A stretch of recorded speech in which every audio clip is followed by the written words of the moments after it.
guys, welcome back to Making It. Today we're gonna be doing a lacto-fermented hot sauce from the garden. Delicious, put it on everything. One of my favorite combinations of peppers. Easy to do, easy to make, real crowd pleaser. Some lacto-fermented hot sauce. Little shout out to the ingredients shrine here. All right, something we do with the, with the ingredients, baby. Let's go. Any new additions to the thing? Oh, you know what I did get? I feel like you were a hacky sacker. I like hacky sack. You like hacky sack. You still hacky sack. But look, I brought the boys up to Provincetown. I got a little hacky sack at one of the little hippie shops on the main street there. I'm not good. I haven't done it in a long time. I don't have my skate shoes on either, but hold on, dude. Okay. I'll battle you, dude. Oh, shout out to Blake, the editor of the show. Him and his lovely girlfriend, they gifted me 3-tier retail table display. Thank you, Blake. What do you think, Bob? We gotta get that going. You think? Yeah, this is a little messy. It's a little messy, is it? Yeah, we could use some tears. Shout out to Blake. Maybe we'll do that one of these days. I know, I'm a little cluttery. Look at these little peppers from the garden. We got beautiful habanero peppers. One of my favorite peppers. A lot going on in the flavor category outside of heat. And they look like they're straight from demons, but they are, and they're wonderful little nuggets of love. Next pepper we're using, one of my faves, is the cherry pepper. Hot, delicious. Usually you find them pickled, sliced up. We put them on your Italian subs. I already washed them. And I also got some lovely lemongrass from the garden. Makes you just think of like Thai or Vietnamese food or something. It's just the best. So easy to grow. It's very fruitful and delicious. Everyone should grow it because it grows like a weed. We got some medicinal grade garlic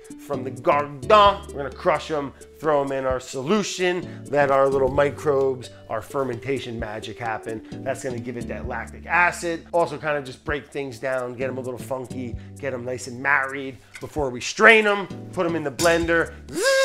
A little whisper of cardamom. Great, love that, Lord of Death. Everybody's hanging out, thank you. Let's get to it. First thing first, let me wash my hands. We're going to clean our peppers a bit. I washed them with a little hot water. Not hot, it was just warm. Give them a nice little scrub. But I'm gonna take the greens out and most of the seeds, okay? Here's my little compost bin. This compost, I'm gonna give to the chickens. If you have chickens, did you know they can't taste heat? The Caspian or whatever it's called that makes peppers hot. Chickens, those little dinosaurs, you can rub their faces in it. They don't care at all. No, eat it right up, man. They'll eat everything. I'm gonna put some little gloves on. Warning, all right, nothing new here. No new news here when you're working with hot stuff, all right? And we've all done it. I've done it. Oh, Brad, you cook a lot, but we've all done it. You go to the bathroom, more likely you're gonna rub your eye, and all of a sudden you're like, why is my face getting hot? And then you're like, boom, I got habanero oil in my eyeball. There's a chicken in the window. Bird. Because we're fermenting them, I think the easiest way to clean them sometimes is just to kind of cut them, give a little scoop, and then into the bowl. Same with this thing, I'm just gonna kind of pop those seeds out. And opening them up like this, crushing them a little, I think it kind of helps kickstart the fermentation a little bit. Help all those microbes and sugars get released into the brine, get that little fermentation, little funk town, little party going fast. Wow, the fragrance. But I'm gonna be looking for blemishes, rot spots, anything that you only want the highest grade, the highest top-notch fruits and vegetables when you're doing your fermentation, all right? Oh God, they do smell hot. Like, you can tell this has got a little, some punch to it. It's almost like a floral, honey, sweet kind of.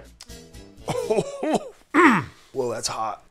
All I did was touch my tongue on it. I have a sensitive tongue though. That like took my breath away. My eyes are watering. Will you bite one? No, hell no, I'm not biting one. We'd have to stop the show. I'm gonna, because I'm picking these seeds out. One's gonna go flying, it's gonna hit me in the freaking eyes. I'm gonna have a habanero oil bomb in my eyeball. I'm gonna go ahead and say recommended. You should wear safety glasses when taking seeds out. Thanks, all right, perfect. Thanks, bud. I would be the one to get the pepper seed in the freaking eyeball.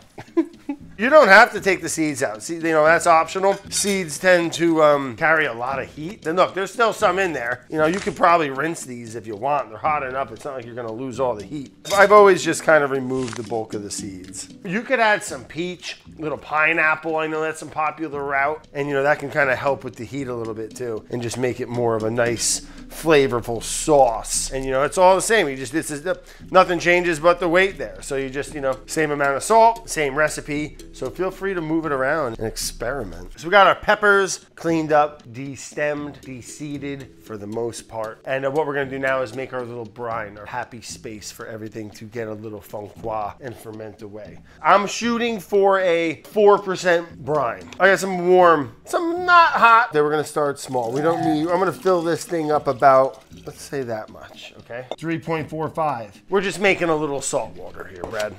Let's see where we're at. 4.4. Let's add a splash of water. Fine sea salt. I like using fine just because it dissolves a lot faster. I like with a hot sauce, I like to do 4. Keeps a high salt level too, where it's gonna help knock down any type of bad growth. A little more salt, less mold and things that can go. 3 is generally very safe. 4, look at that, look at us. That's money, baby. All right, now we got our brine. Let's add our fruit. We got our lemongrass stalks. A little bit goes a long way.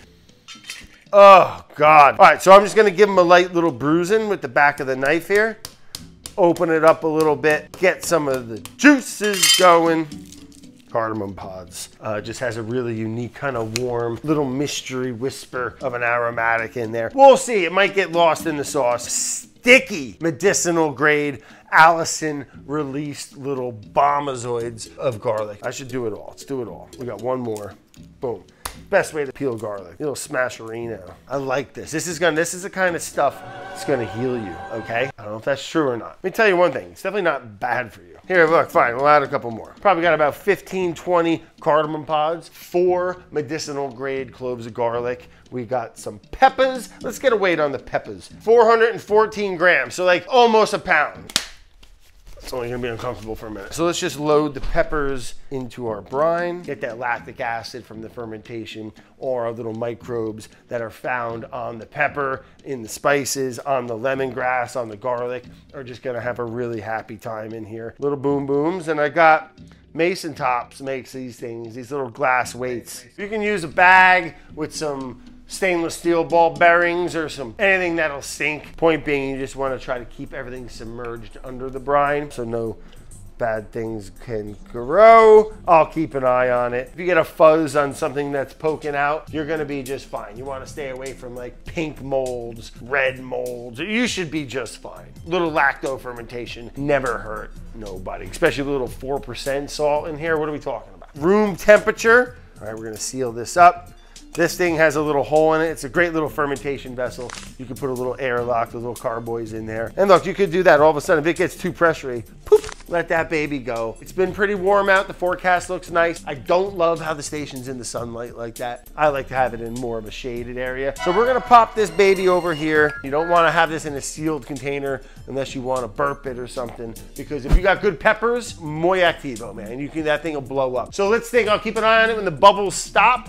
It's done. I think it's gonna take about a week. Yeah, I don't know, we'll see. It should take about, so it's been about a week and a half since we started our fermentation process for our hot sauce. We put our peppers over there, room temp, let them do their thing. The bubbles have calmed down. They've, reduced in their frequency, which means the fermentation has come to an end a bit, which is what we want. We wanted all the fermentation to happen in here and not in our finished product in the bottle, causing a little hot sauce bomb. We don't want that. And this is gonna be spicy stuff, but I love the brine. Don't throw away the brine. We're gonna strain this and we'll make our sauce, but keep the brine. That's our little table brine. Like I've said before, great thing to add to salads, to another brine. You're gonna do some fried chicken or some fried fish. Add some of this into that liquid and you got a nice little spicy, funky, garlicky, lemongrass kind of nice little brine. All right, this is serious business. I'm putting gloves on. These peppers are hot. Not so much those red cherry peppers. Oh my God, the smell.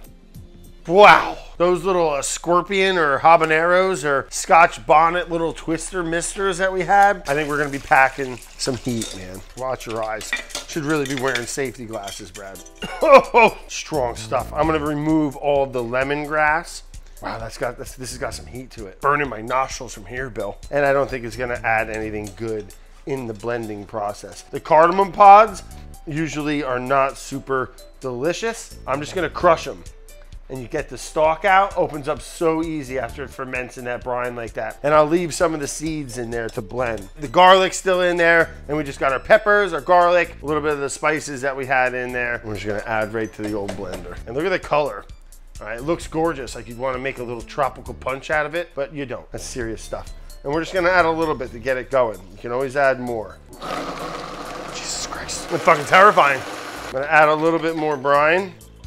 I'm also gonna add a splash of basil vinegar. And if you watched, we had the other episode where I made a nice little basil flour, a little basil infused vinegar. We added about a quarter cup of that into our mixture here. Give it a little extra acid. I like a nice little bright hot sauce. You don't have to add vinegar, or you can just add white wine vinegar. But again, about a quarter cup, and it is optional. And you wanna make sure this is blended real nice. Nice consistency, all the peppers nice and smooth. If you like it a little chunkier, you can. So at this point, again, this is an optional thing, not traditional. But while we're going, I like to emulsify in a little bit of extra virgin olive oil. You can use any kind of oil, like an avocado oil. We'll start with a tablespoon of extra virgin olive oil. We'll get it in there nice and slow, let it emulsify, give it a nice little velvetyness. You can tell when we added that oil and emulsified a little bit, it brought it from a darker red into a more of an orangey kind of creaminess to it. Love the color, and adding the olive oil is just gonna give it a nice little velvet texture, make it more of a sauce. Last little thing, little trick I like to add, a little xanthan gum, all right? I like it, it doesn't give it a flavor. You can do it when it's cold, doesn't have to be hot, and it's a stabilizer. It's great in hot sauces where you're worried about that separation or getting that split kind of look to it. A little pinch. Again, I'm gonna use 1/8 of a teaspoon, maybe a quarter teaspoon in there max. All right, let's go ahead and get it out of the blender. I like to pour it in a little quart container. Beautiful color, huh? I mean, you can really smell the heat, you know? It's fruity, vegetal, dangerous. Let's give it a little taste. All right, let my mouth sweat a little. First off, consistency, nice, thick, nappe, sticking to the spatula. It's sauciness, all right? Hot sauce. Should be hot, but it should also be saucy. It's not a vinaigrette. Sweet to the tongue, salty, and then you're like, oh, hello. Nose gets a little bit of heat. It's nice though. Beautiful color. I mean, I love the orangeness to it. We added a little bit of that xanthan gum and some olive oil in the beginning, get that nice little velvetness. Put that on some eggs, you know what I have? I heated up for me and Bobby. Little fried fish I did from last night, little leftover fried fish. I heated it up in the oven. Put a little scooch on there. I'm gonna add a little bit of this just to some mayonnaise. I mean, look at the color on the mayonnaise. Little fried fish, bud. Look at that. Hot peppers are awesome to grow. They grow pretty well and they're very fruitful. Usually get a lot of peppers. And it's like, what do you do with them? What do we do with them? You know, you can only eat or grill or pickle so many. A hot sauce is just a really simple way to use a lot of them. Have some fun with it too. Throw a little mango in there, a little pineapple. The sky's the limit. Have some fun. Be careful. Don't be silly like me. Get some goggles because we got away with it. But you get a little bit of that in your eye when you're blending or something. It could really screw you up. So stay funky, guys. Ferment more. Let me know some more stuff you'd like to see me make. Maybe even ferment. Easy stuff to do. Lacto-fermented hot sauce from the garden. See you next time. I'm not a crook. Me and Bobby are gonna have a little fish snack. This is good. Ooh, that on a fried chicken sandwich? Wow.